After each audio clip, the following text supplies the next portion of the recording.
And welcome to episode 74 of the TechnoBuffalo Show. I'm one of your two hosts for today, Sean, editor-in-chief of the site, and I'm joined by Deputy Managing Editor Todd Hazelton. Hey, everybody. How are you doing, Todd? I'm still tired. Yeah, I have to agree with you. Also, just a real quick piece of housekeeping. If there is this could very well be the last episode of the TechnoBuffalo Show. If I win $1.5 billion tonight or whatever amount it is, not coming back next week. Yeah, same here, actually. Yeah, so I'll be back just to say goodbye. Oh, okay. Just to confirm. No, and if you're not here, we'll know why, right? Yeah, exactly. Well, as I expressed earlier today, my plan is to buy TechnoBuffalo and rebrand it as a knitting site. So. Yeah. I just sent an article. This is funny for anyone who hasn't seen it though. It's on Gizmodo about this woman who knit like a life-size version of her son to cuddle with, which is just creepy. And if we rebrand TechnoBuffalo into a knitting site, we'll teach you how. Yes, exactly. We're also going to show you how to make cozies for your smartphones. Yeah, because who needs to go out and buy a case? Well, you can just knit one. Yeah, keep your phone warm. Exactly. So that's our plans if one of us happens to win the $1.5 billion. But beyond that, since we're in the world of reality, unfortunately. So last week, as you all know, was CES, which I find hilarious that they no longer will allow us to call it the Consumer Electronics Show. Yeah, I'm sure you've probably corrected it. Sometimes when I type it out, I still do that. Everybody does it. And what you don't know, folks, is we get all these emails from CES leading up to the show. And for last year and this year, we kept getting all. And remember, it is now just called the International CES. It is not the Consumer Electronics Show. I forgot. And they actually always request that you call it international, too, which I don't think we do. No, and we never will. Yeah. Because it's the silliest thing in the world to type. Yeah. It's CES. Fine, whatever. And I'm sorry, it's still the Consumer Electronics Show. Yes. So, yes, folks, we were there. We were there in force. I think that was the largest team we've ever taken. I kept screwing up whenever I would make dinner reservations. What was it, like 11 of us? There were 11 of us, but like that first night when we went to the buffet, I miscounted. Right. And we ended up having to bring more people in. Then the night we went to the Irish pub, I miscounted. And it was 11 was just a weird number to deal with. Yeah, it is. It's not a nice even number, but hey, that was fun. We got to see everybody. Yeah, no, it was great. This is one of the few times of the year. It's actually the only time of the year that so many of us are in one place at one time. So it's always nice not only to be there and see the show, but also to actually be able to see one another in person. The only people that weren't there this year was the gaming department, which nothing against them. There just simply is not that much gaming there.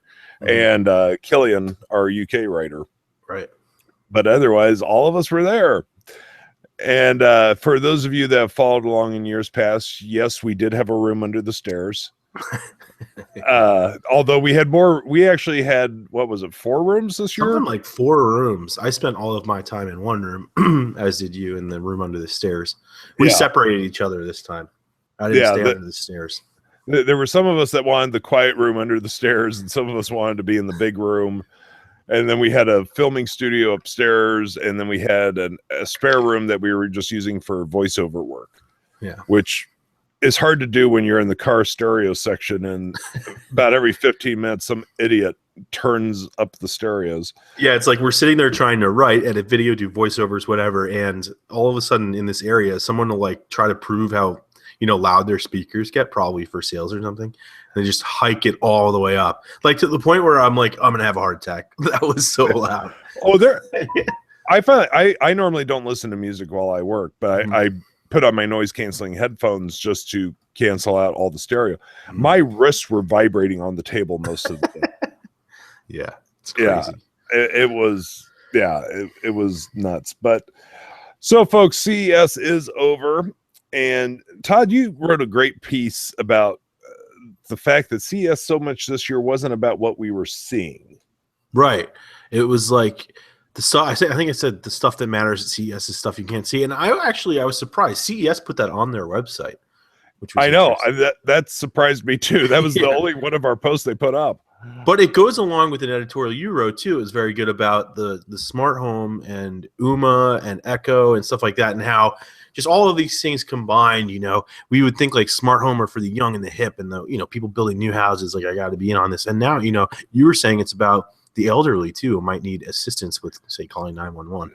The elderly, people with disabilities. There's a lot of stuff that I think people are not realizing about smart homes. Yeah, which is sort of exactly what I was saying too, is that in previous CESs, especially way back in the day before I was probably born, you'd walk and you'd see like new speakers and TVs and VCRs or whatever, and you're like, oh, that's that. And then as I was going, sometimes it was phones, and there were still phones, obviously the 8K TVs, the 4K TVs, and like advancements in those areas. But it was more about, not that hardware, but what's going on behind the scenes, stuff you can't see. So like WebOS 3.0, for example, on the TV. And even like, sure, you can see it there, but it's not like, I don't think I needed to be at CES to say I saw WebOS 3.0. Like, I could have seen a demo anywhere, right?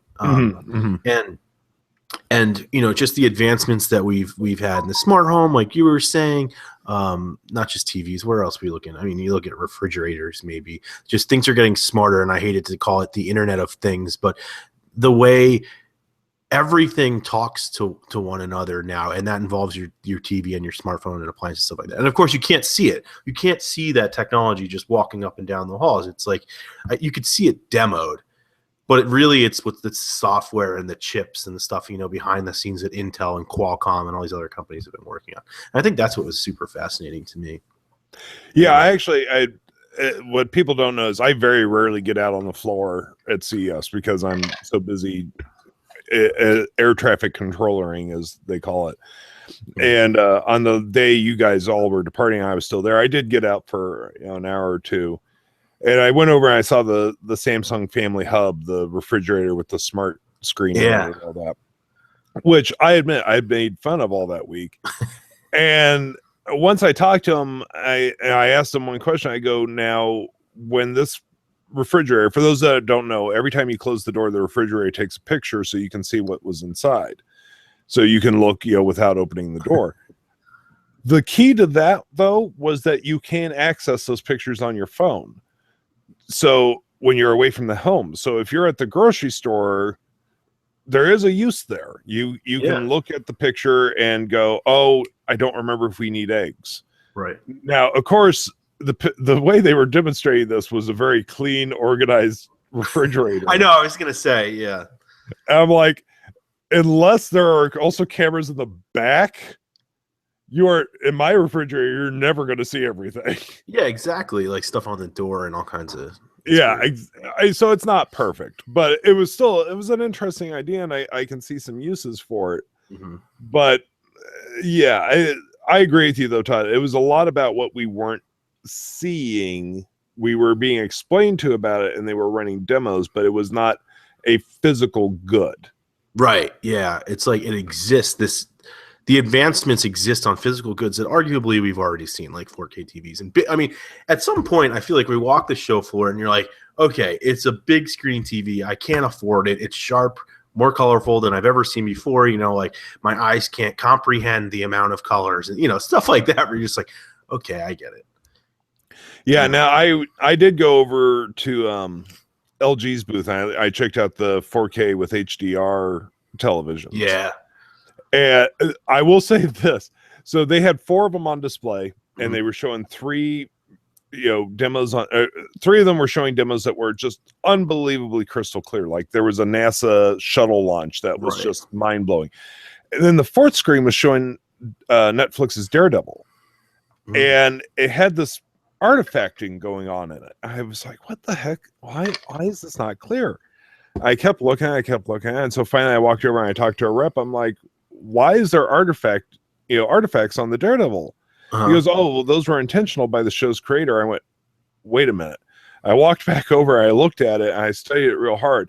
Now, for those that aren't comic book readers, back in the 70s and 80s when comics were printed on just regular newsprint, there were lots of little dots that would show up in the printing because it was just plain newsprint.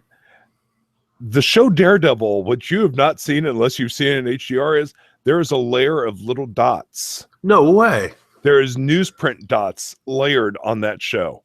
Wow. I did not know that. I didn't either until I saw it in HDR. And I was like, this is the coolest, geekiest thing I have ever seen in my life. That's pretty crazy. Yeah, that happened after you guys left, so I hadn't had a chance to tell you all about that. But yeah, and he goes, yeah, it exists. You just can't see it like on a 1080 screen. And even on a regular 4K screen, it's tough to spot. Wow. All right. But I don't think that's why I'm going to buy it. Like an HDR. Yeah, no. Yeah, I'm not running on buying an HDR television just for that. But so there were some technological advances. I mean, TVs are always at CES are always insane with what they show us. And they always make you come home and look at your current television and go, I hate you. Yeah, exactly. Like I said. Why can't you be cooler like your big brother? I know, but it's like, I guess now, and I think I wrote this too, like, I guess now I could buy the TVs we saw like 2 years ago. I don't know, you know, like maybe $1,000, an affordable price. I don't know. Yeah. But I still, like, I wouldn't. I already have this TV here, which is like a couple years old. I was just pointing at it for those who are just listening to audio. And it's fine. It's like, I can't justify it upgrading. Right. I mean, I recently bought a refurbished Vizio television, which is 4K, and that's my first 4K television. And the only reason is because we're remodeling a room that did not previously have television and is now going to need one. So move the old one, you know, got the new one. And I knew going into CES, I was like, I know there's going to be something there that's going to make me drool and hate myself. And, you know, and there was. I mean, the 4K with HDR is absolutely gorgeous. I will say the stupidest television I saw was, I don't know if any of the rest of you saw this, over at TCL, they had a television that was done in a 21:9 aspect ratio, which is the same as a movie theater. Yeah. And so they were showing a movie on it, and it looked absolutely spectacular. However, what they were not showing you was regular television content. Yeah, I was going to say, what happens? Like, that's what I want to know. Because basically, you can only use that television for movies. Yeah. Which, I mean, I guess for people that have, how big was it? Like, some people have their home theaters, you know. It wasn't big enough for a home theater. I think it was around 65, 70 inches. Oh, okay. But yeah, it was, let me tell you, they were showing After Earth, the M. Night Shyamalan movie, which is a horrible movie, but it looked unbelievable on the screen. But again, I don't see you watching The Big Bang Theory on this television. Right. Kind of like, what's the point? But, you know, so let's dive in. Was there any one thing at CES that you walked away and went, wow, I'm so glad I saw that? If I'm honest, no. I think it's more about the story there. Like, I think I was just very blown away by, and I knew about, you know, HTC and Under Armour and their partnership a little bit ahead of time, but just how everything is connected. And in a lot of ways, it's either your smartphone or the TV that's the hub. And this was the first time we really saw the TV, acting as the hub, especially LG's WebOS 3.0. You know, I didn't take many pictures of it because it was sort of like, oh, okay. But, you know, I saw it with a whole screen where it would show like status of your washer, status of your dryer that we've talked about, but also temperatures of specific rooms in your house, temperature of like the fridge. You know, I don't know how much people really care about this. And one of the things we've talked about too is how many people are actually going to upgrade like all of their appliances. But, you know, if someone's buying a new house and they want this, they can have it all at once. I can't imagine how much it would cost. So that was cool. And then the other thing that I like walked away, you know, I don't think I was like, oh my God, I needed to see that, but I was very impressed by the Nextbit Robin, the smartphone that was a Kickstarter started by some guys, and they have some of the HTC's former staff on their team who I've known for a while. The guy, Scott Croyle, for example, designed the 1M7. He designed this Nextbit Robin. And I was actually impressed. It's a plastic phone. I really liked it, and I actually ended up backing it on like the second, it's not a Kickstarter, I forget the new one, while I was in the meeting with them. So I'm excited for that to ship sometime this month, I guess. Yeah, that was funny when you came back and went, well, I liked it enough, I bought one. Yeah, which I'm like, I can't believe I did that, but I can. Yeah, I can't. It's one of those things though where I felt like it wasn't so much the phone, and I am impressed with the phone, but also like I've known these people. One of them was Eric Lynn. He worked for HTC, for Skype, and back in the day for Phone Scoop as a blogger, just like we do. So it was like more like backing people that I believe in, that I've known for a long time, and I felt like, hey, this is pretty cool. So yeah, I would say my favorite thing that I saw, I went over to a special presentation by Dolby, and they were demonstrating how Dolby Atmos is being brought into a lot of different aspects. It's being brought into tablets and smartphones and all that. And I have never been a big believer in sound bars. I think sound bars, for the most part, I never saw the point of them, because I did have a surround system, and I was like, the sound bars are just in front of you. That doesn't make any sense. Well, to argue just real quick, because I know what you're saying too, in an apartment like mine, where, I mean, the TV's here, the couch is across the room, and I can't really put surround sound. If you just look at this general, that's where, like, I've always wanted a sound bar, but they're kind of expensive for the quality I want. Right. So they are coming out with Dolby Atmos sound bars. And so they took me into this demo room. Now, mind you, I know, first off, this is a room that they have fine-tuned to within an inch of its life.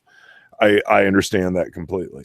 Right. So they sat me down on the couch. They started playing this, and it was a demo of a leaf falling off a tree. And behind me, I could hear more leaves rustling. So when the demo finished, I was like, how many speakers are behind me? And they go, none, and you are free to inspect the room. Yeah, that stuff's crazy. Yeah, so what it is they have tweeters in the top of the soundbar that are firing at the ceiling, and then it's bringing it down behind you through angles. Yeah, it's bouncing. It's cool stuff. It was so awesome. So it was a soundbar and just a subwoofer, and that was it. Wow. And I have to admit, I walked away really impressed from that.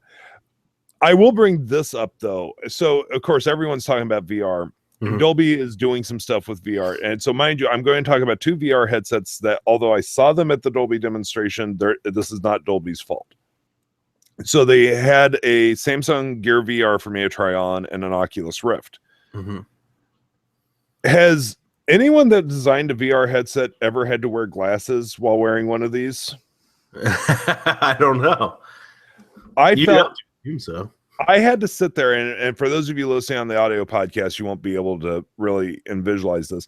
I had to sit there with my hands on the Gear VR and the Oculus and pull them slightly away from my head throughout the entire demo, because it was pressing my glasses into my face so hard.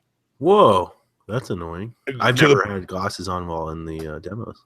Yeah, and the Oculus especially, it was painful. Wow.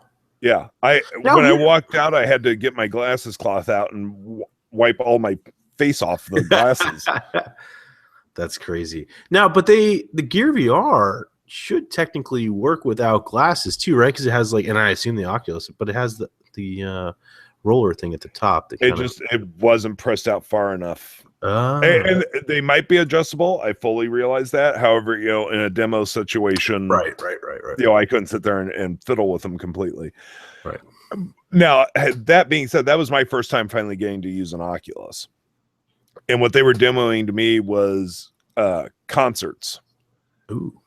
And it was kind of interesting, because it was a Paul McCartney concert, and so it was filmed with the camera set up on the stage, and so then you can look around and you can look back out at the audience, you can look at the different members of the band, right, and all that. So that was kind of interesting, and I can finally say I used an Oculus.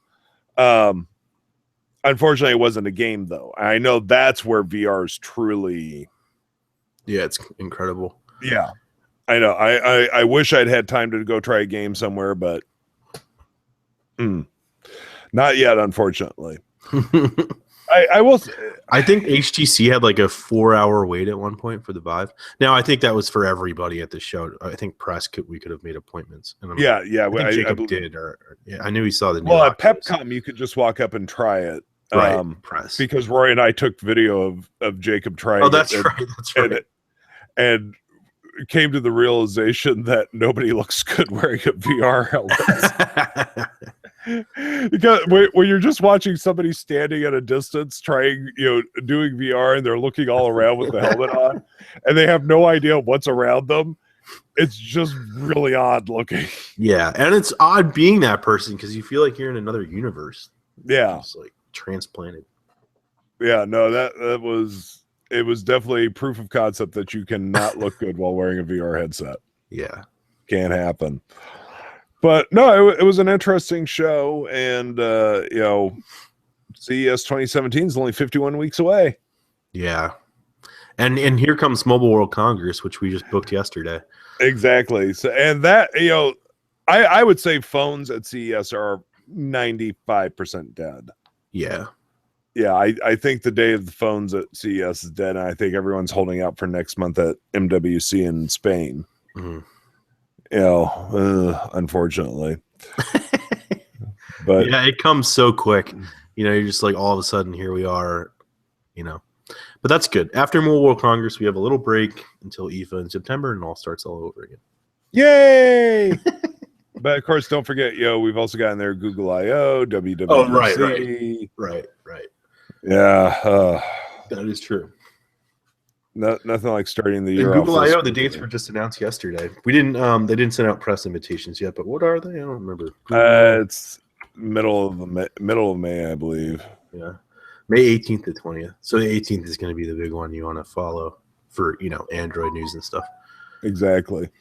Sachin Bahal brings up one product we haven't discussed yet that, of course, was a lot of the talk of the show. Is the Faraday Future FF01 actually real? And is it coming out as a real product? Yes, it is real. It was there. Yeah, but it's not coming out as a real product. Exactly. Yeah. Yeah, it just, there's no way that Batmobile is going to come out as a consumer car. Yeah. I've done a lot of radio and newspaper interviews since CES closed up, and that's been one of the top, discussions. And trying to explain to everybody what a concept car of concepts means has been real fun. It's just like a concept car where the pieces of it are all concept. Yeah. The feeding and watering tube, though, is the part that kills me. It's just like, okay. It's almost like, okay, let's throw everything possible in here. And that's exactly what they did with the Faraday. It was everything nuts. Not possible, I should say. Yeah. But the funny thing is, okay, that was interesting and it looked cool. And then all of a sudden, what was the new feature that Summon that Tesla just announced, which sounds incredible itself, and it's like actually here, where you can summon the car and it'll like pull out of your garage if you have it set up to your smart home. And they said within 2 years it can like come across the country to meet you. That's crazy. Like imagine being at work and you're like, oh, I need my car. Summon it. Yeah. All I could think of was that the Pierce Brosnan James Bond movie where he's using the phone and driving the car remotely. Yeah. The same thing. But okay, so it sounds stupid and crazy and all that. But what about people in Manhattan or like myself here, where parking is crazy expensive? Yet, like my father-in-law's house is about 40 minutes away. I could keep the car there. Anytime I need to use it, I summon it, wait 40 minutes, and then, I'm not paying for parking. I don't know. Stuff like that to me just seems really cool. And like parking in New York City is even more expensive. So that's interesting. The other thing I envisioned was like from Iron Man 3 when he starts building the armor that he can just stick out his hand. Yeah. It just comes. Exactly. Yeah, so I just picture you walking outside, sticking your thumb out, and also your car arrives. I mean, that'd be awesome. And imagine all the people in you just have like, I feel like the Meadowlands here, which is sort of like the wasteland of New Jersey, would just all of a sudden, and I don't mean the stadium, which is what the former Jets and Giants Stadium used to be called. Now it's MetLife. Anyway, but you could have these huge parking garages there, like in the middle of nowhere, and everybody in New York City just keeps their cars there. And they come in when they need them. Just these driverless cars going over. I don't know. Just the future. I just want to know if I can officially stop calling them the St. Louis Rams yet. Yeah, that's right. LA Rams as of last night, right? I always love the fact that we lost the Cardinals, which is a very, prolific bird here, to Arizona, where Cardinals really don't exist. Right. And in exchange, we took in the LA Rams, which we have no Rams here. That's been like, I feel like that's been the threat though of so many NFL. I don't know how we switched this, but of so many NFL teams for a long time, like, oh, we're just going to move to LA, and especially the Rams. And now here they go. Well, for those that don't know, I know what's going to be blamed. I don't know how we got on this either. St. Louis tried to pass a law. They put it on a ballot where they were going to tax the entire state of Missouri to pay for a new Rams stadium. I think that's kind of common sometimes. And we voted that down. I'm sorry, we're not paying for St. Louis's stadium. Anyway, back to CES. Wow, that was a weird tangent. Anyway, back to CES. So we do have a question from Sachin Bahal here, and this is a delicate one, but it could also be fun. What was the one product or thing that you didn't like at CES 2016? That's a bit tougher because we always look at Todd and I especially try to be very positive. We always try to go, okay, well, what about this use case? What about that use case? Yeah. And there are times where you just have to finally go, yeah, no, there's no reason for this to exist. The other thing too is like I didn't really go into the Sands where kind of the weird stuff is.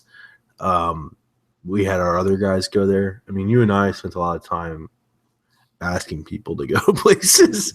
Yeah, there is stuff. I mean, okay, I saw like, I don't know. No, I can't think of anything I didn't like. I saw things that I thought were kind of stupid, but it's not that I didn't like them. Like Parrot has these drones, which are all really cool, and they had like all of them sort of dancing together, and I thought it was cool. But then I was like, that's also kind of stupid. And I looked up online because I thought it was also like, oh, I'd like to own one of those drones because they were all dancing together and they would spell out messages in the air, which was neat. And I go online and they have like 2 stars. Like people hate these drones. So I guess that was stupid, but this is not like a specific product. I don't know. I actually liked a lot of what I saw there. Yeah, I think, like I said, we try to be, anyone that has worked on these products, they've spent years, at least a year, if not years, working on it, trying to make it as perfect as possible.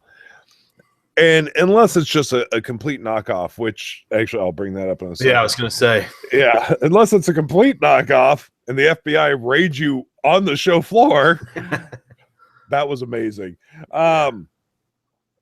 It's hard to totally dislike something. That is a fun story. Let's not even discuss what the products were. But hoverboards. All right, fine. It was a hoverboard. There was a company that it has the intellectual property rights to a certain hoverboard. They've been after another company for months, and lo and behold, they're both at CES and they're in the same aisle. Yeah. And the company that holds the intellectual property rights called the FBI and said they're here. And now, as I understood, Jacob walked past before the raid and after the raid. Oh, really? I didn't hear that. Yeah, so Jacob walked past it. He saw him and he just, didn't pay much attention to him. He walks by a little bit later and the booth is cleaned out. That's funny. See, I can't imagine how frustrating that must be, though, for somebody that's, working very hard, inventing something. And then you go to like CES or this company exists that copied your product, just ripped it off completely, like identical. And you go to CES and you see them there. Like, I can't imagine. That would make my blood boil. And that's exactly probably what happened. But they have all these crazy rules too. Like I was reading, you have to have like so many, like only so many people from your company, including lawyers, can show up to confront the other company. It's crazy. Like I hadn't heard about this. Yeah. So I think they had like 2 lawyers and 2 representatives from the company, confront them. I don't know. It's like the rules of CES. So I guess it's like an issue that's happened before, obviously. You can only bring in a certain number of lawyers. That's kind of amazing. Yeah. I mean, imagine you have like your whole booth running over there yelling at people. Apparently it's like kindergarten and there's playground rules. Yeah. Now, Johnny, what did we say about using your outside voice? Yeah, and I think there were language barriers too in this case, so that's got to be awkward. Yeah, but so yeah, a full FBI team showed up and cleaned out the booth of everything. Yeah. So yeah, that's gonna be interesting. We'll probably never hear the resolution of it, but it was the talk of the show there for a while. Yeah. Did you hear the FBI showed up? No, what happened? I don't know. The craziness of Vegas, let me tell you. Yeah. I was just thinking about things I didn't like. And I there's one product, it's Casio's new Android Wear smartwatch. And I was very excited about it at first until I heard it's going to cost like $500 or something, which is just obscene.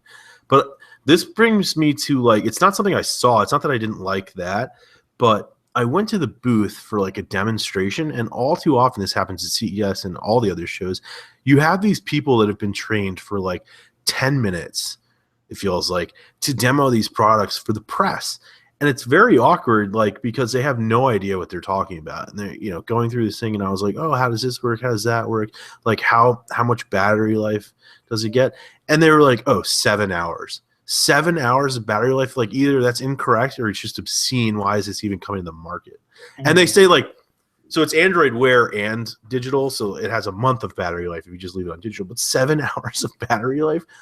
Why would I ever want that? Yeah, well, I don't want to embarrass the company. You know what happened with one situation where I was given a completely erroneous piece of information. Oh yeah, from the booth workers. Yeah, and it was completely erroneous but believable, so I didn't follow up on it a second time, which I should have. Yeah. But if an employee of a company is flat out saying to you, and they are not just an outside PR person or a booth worker or whatever, saying it will do X, I have no reason not to believe that it will do X. Yeah. Until the PR firm reaches out to me the next day and goes, by the way, can't do that. It doesn't do that. But yeah, so I agree with you. That is a frustration, and I understand, time constraints, but still, and what I always love is when you ask them this, they'll go, oh, well, I'll have to check into that. And you go back like a day later and go, did you get a chance to check into that? Oh, no, I didn't. Yeah, that's like might want to go do that. Right, the empty promise always. Yeah, look into that. That's I don't know. No, and that does happen a lot at CES, and it's unfortunate. I mean, where was it? We were somewhere. Oh, when we first got into the booth, Ralph and I were the first ones into the booth to start work and make sure internet was working and all that. A lot of the car companies were running through their presentations before show open and doing rehearsals. And that's great. I think that's what should be done. Yeah. It was nice to hear them doing that. Yeah. Of course, it was it was a little loud with no bodies in the building to absorb the sound, but still they had to do it. Yeah, I will say this year, I would say one of the biggest things was it just me, or was there a lot more traffic? Yes, there was a lot. I think the distance between our hotel and the conference center was like 2 miles or something. Yeah. And it would take us, one day it took us an hour to get home. Yeah. And you go walk that. Which is crazy because it also involves, for people who haven't been to CES, for us, we have cars there, but you can't really park very easily at the convention center. So you can't park at the convention center at all. Yeah. Across the street. Yeah. So anyway, so what do? You either take a taxi or you take the bus. Taxi line's insane. And the bus is like, for us, you might wait there for an hour. Sometimes they're supposed to run every 20 minutes, but sometimes they just don't. Or the traffic is so bad going from the convention center to the hotels and back. Like I said, it takes like an hour that the bus doesn't get there on time. So you're just doing like a lot of waiting. CES is full of just waiting. Yeah. For nothing. Yeah. Now, I did like it when we went over to Showstoppers, and I had never gone over to the Wynn with you guys before, so I wasn't aware of the on-property shuttle bus. Oh, yeah. The Wynn has this thing where like it picks up from at the far end of its own property and drives you to the hotel, which is great. Yeah, it drives you to the front of the place. But I did love the fact it took us longer to get through the hotel to the meeting room than it took us to walk and ride the bus. Oh yeah, it's crazy. We were talking about like what was that? Which version of Mario was that? It was on Game Boy, I think. Where like you have to run through the castle and like you have to get the right. You either run up top or bottom, and it like dings if you've done the right one. Like if you run up top and it's correct, it's like ding and it doesn't repeat it. But if you do it wrong, it keeps sending you down the whole hallway again. And the Win walking to meeting rooms in that place is like the same thing. Like it's the exact same hallway after the exact same hallway after the exact same hallway, like 10 times. It's really freaky. Yeah, there was one point where we were walking through the window. It was taking so long, and I when I'm at CES, I don't have time to work out, and I've been working out a lot lately. I decided to start walking as fast as possible. I was like, I'm going to get a workout out of this. Everybody's like, oh, we must have pissed Sean off. Yeah, I know. So I find out once we get there that you guys were all back there going, did we piss Sean off? No, I was just exercising. I was like, screw this. Get your steps in, right? I'm going. That's exactly it. I was getting my steps in. I was like, you know what? It took us 15 minutes to walk there through the hotel. It's funny. Speaking of steps and technology and these, fitness bands now, I was sitting next to somebody at breakfast the other day, another couple that wasn't with us, and they were talking about that. Like, I got to get to my 10,000, got to get to my 10,000 steps, and this is something that didn't exist even like a year ago. We had these fitness bands, but I didn't feel like it was very common for everybody to say, like, I got to get my steps in today. That's becoming more and more interesting, especially, with the technology at CES, everything connected. Yeah, it's nuts. Read Jeff K's question. It's pretty funny, and I have an answer for it. Okay. From Jeff K. Todd, has anyone told you that you look like Ralph from A Christmas Story? Anyways, what did you sell while away? So my brother, I have a twin brother, and he has always been called Ralphie. And I only just recently started wearing glasses, so I guess that's now it's coming for me too. What did I sell? Nothing. But I did buy a pair of headphones that I probably shouldn't have bought in the airport because I didn't have comfortable ones, and I didn't have room in my bag for big ones. So I might get rid of those. I did not know about this. Yeah, they were Bose in-ear. It was the first time I've ever used one of those Best Buy machines. Like the vending machine? Like, folks,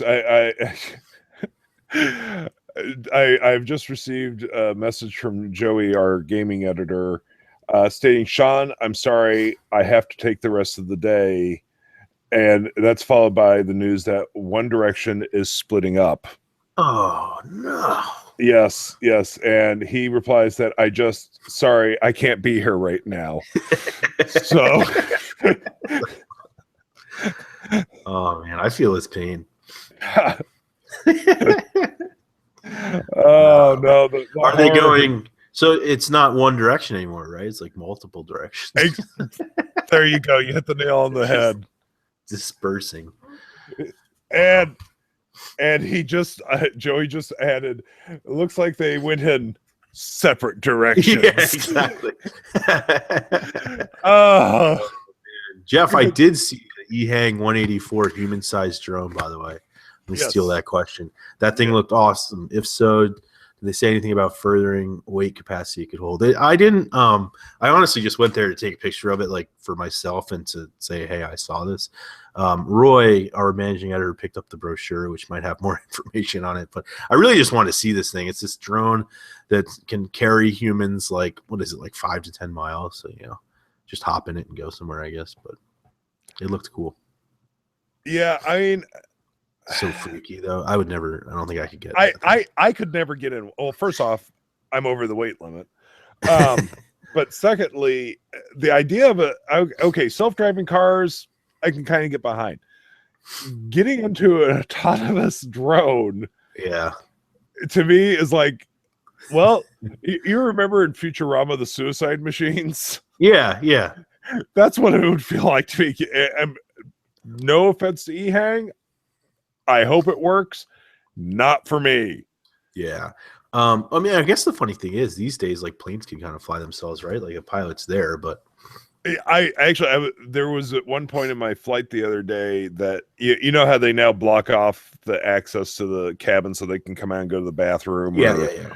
So I'm watching that, and so the pilot comes out, he uses the restroom, gets some food, goes back in, and the door's open. The co-pilot's sitting sideways in his seat, not even looking at the instruments. Yeah, exactly. And I'm like, yeah, this makes me feel comfortable. I'm okay with this. Somebody look at the instruments. Yeah. I mean, that's got to get boring, right? You're just like, okay, we're fine. I'm sorry, but if you got a plane full of 180 or so people, look at the damn instruments. Look at the damn instruments. I want your hands at 2 and 10, and I want you looking at those instruments. So the idea of getting in the E-hang and, I'm off to work and this autonomous vehicle that is flying through the air and I have no control over. Yeah, I mean, it's the Jetsons. It is the Jetsons, but like in the worst possible way. Yeah. Jeff Case asks, what's worse, One Direction splitting up or Sean being stuck in the basement with a ghost behind him? Sean being stuck in the basement with his ghost behind him. Yeah, well, first off, I'm not in a basement, but and we don't talk about Henry. Anyway, I've named my sheet, but no, definitely One Direction breaking up. I mean, that's a tragedy that just the world will never recover from. Interesting question from Sachin Bahal, and we'll be wrapping up here this week. Since you have the Echo, does the Amazon Echo only work well if you are an Amazon Prime member? And that's an interesting question because then you wouldn't have Prime Music. Right, yeah. So you just wouldn't have access to that, but it would still work well. I primarily use mine for my lights and, random things like what's the weather today. So, yeah, it would still... I just noticed, Todd, the Echo is missing from your shelf. Did she... I moved it, actually. It's now right next to the TV there. Oh, okay. I put it in a more central location because, for whatever reason, it doesn't listen to my wife. And it used to be on the shelf here, and I thought, well, maybe that's why. It doesn't. She's like, turn on the living room lights. And it's like, there are several lights, like name, and she's just like, I give up. So I thought moving it somewhere else would work, and it doesn't. So essentially, the Echo and you share that in common that you don't listen to your wife. Oh, jeez. Yeah. We're both like, oh, yeah, don't listen. Thanks. I'm here all week. Remember to tip your waitresses. Anyway, well, that is going to bring this week's episode to a close. As always, we do appreciate you joining us. You can find us on the iTunes store by searching for the TechnoBuffalo Show, where we do appreciate if you rate and review us. That does help out the show. You can also find us on Pocket Cast. You can subscribe via RSS feed, or you can find us on the Stitcher app, which means you can listen to us anytime, anywhere. Essentially, wherever there's podcasts, you can find the TechnoBuffalo Show. Until next week, I'm Sean Ani. I'm the editor-in-chief of TechnoBuffalo, and I've been joined by Deputy Managing Editor Todd Hazelton. Bye, everybody. Until next week, take it easy, everyone. Bye-bye.